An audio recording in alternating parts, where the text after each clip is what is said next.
Assalamualaikum warahmatullahi wabarakatuh. Apa kabar Ananda semua? Semoga kita selalu dalam lindungan Allah Subhanahu wa taala. Amin ya rabbal alamin.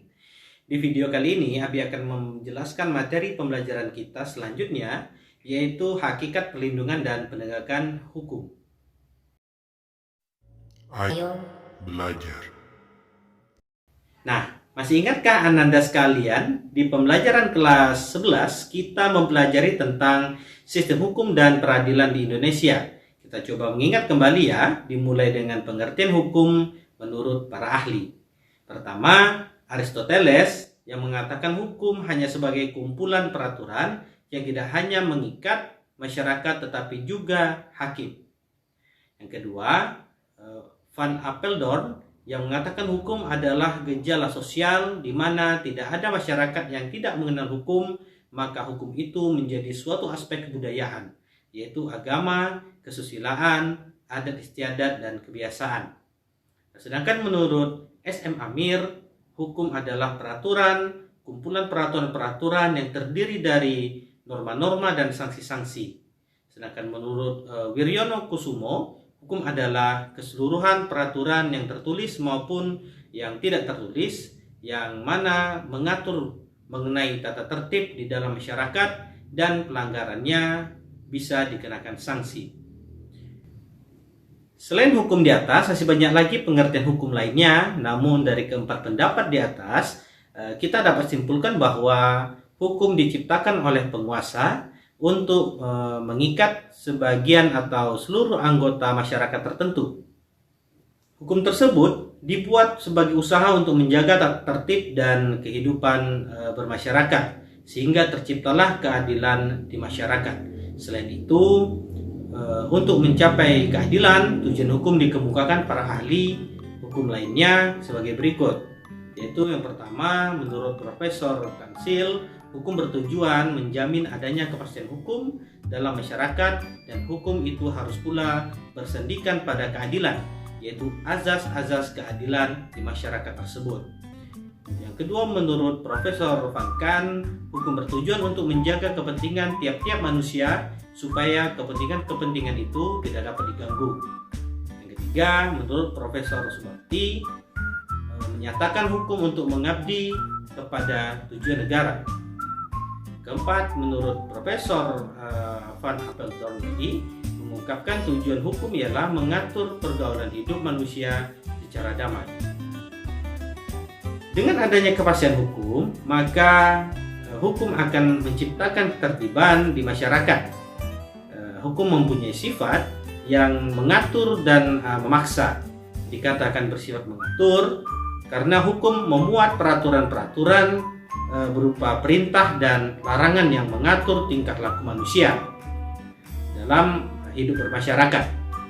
Dikatakan memaksa karena hukum dapat memaksa anggota masyarakat untuk mematuhinya.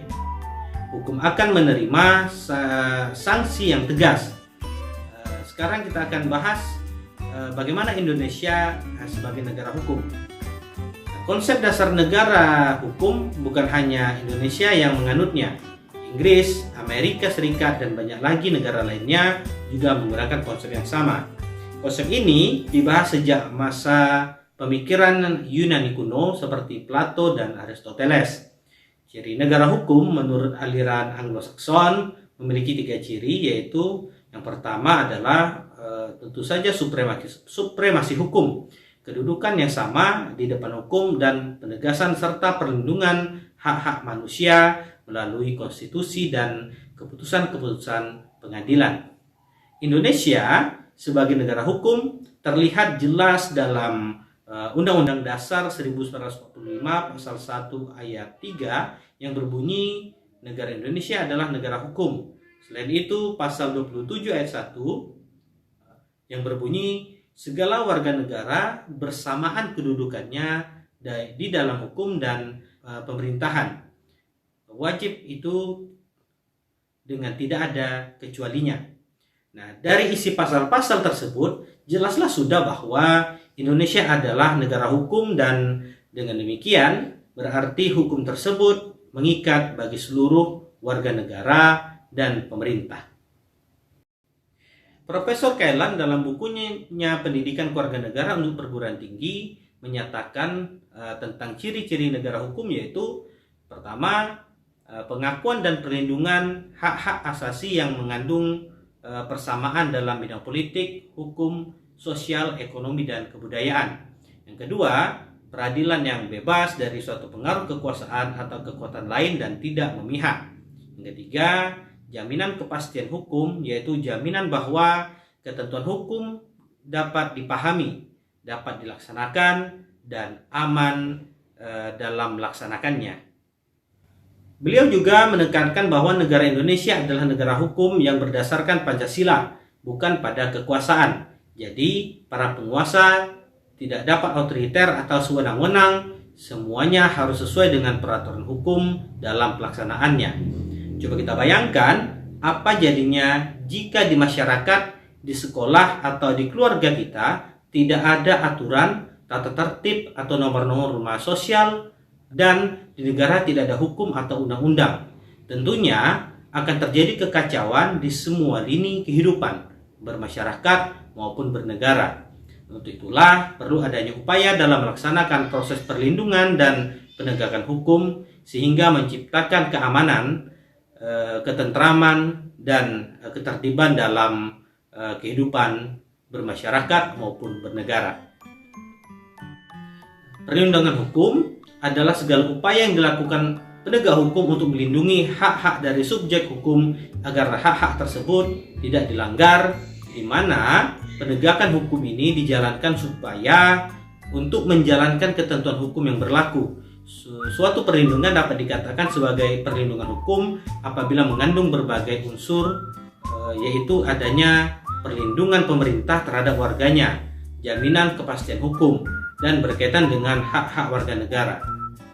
Pengertian penegakan hukum juga disampaikan oleh Jimli Asidik, yaitu proses dilakukannya upaya untuk tegaknya atau berfungsinya norma-norma hukum secara nyata, sehingga pedoman perilaku dalam lalu lintas atau hubungan-hubungan hukum dalam kehidupan bermasyarakat dan bernegara.